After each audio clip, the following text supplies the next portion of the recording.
option natin.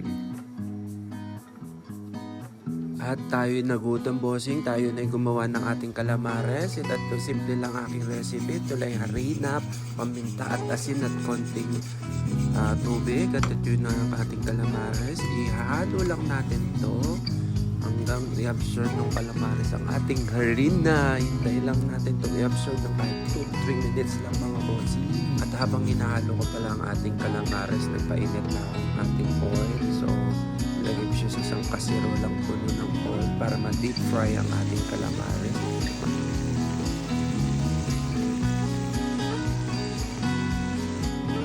Habang niluluto ang ating calamares, konting exposure kay carrots at spring onion sa aking video na hindi naman parte ng aking niluluto.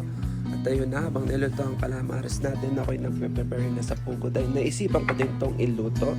So ang pugo dito yung parang nakakanan, ready to cook. Pero sa mga hindi nakakala, meron din naman kami fresh pugo. Tapos papakuluan nito sa mainit na tubig. Pero mas pinili ko yung ready to cook na para hindi ko na ako maghihintay na magluto pa ng pugo. Ayan na ang ating pugo ready to cook rin.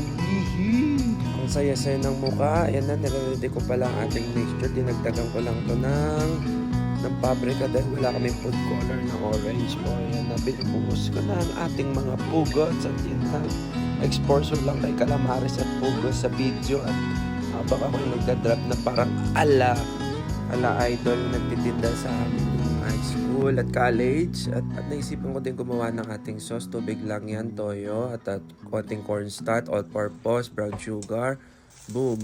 Halo-halo lang yan, halo-halo hanggang ito'y kumulo. At habang ito'y hindi pa kumukulo, nilagay ko ng ibang sangkap tulad ng bawang, sibuyas, at siyempre ang ating favorite na zili. Hindi nawawala yan sa ating mga recipe, ang ating sili.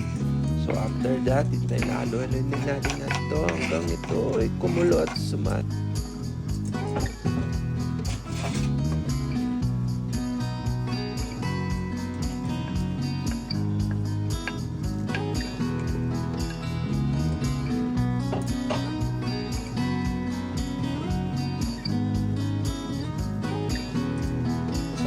Dinagdagan ko pala ito ng paminta, asin, at option lang to kung gusto nyo naman dagdagan ng nor cube sa pampalasa. Kaya ako nagdagdag lang ako.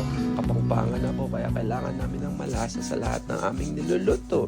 So hinahalo ko lang, continuous mo lang tong ihalo hanggat ito'y lumapot at sumarap ating bossing. Mag-add ka lang ng paminta at asin kung ito pa'y manatatabangan ka, pero sa akin okay na, hinahalo ko na lang to para hindi magdikit-dikit sa ating kaserola. Para sa akin okay na to, bossing. Hintayin na natin ang final result. Mawawala yan ang ating pugo, calamares, sili at ang ating nagawang homemade na sauce.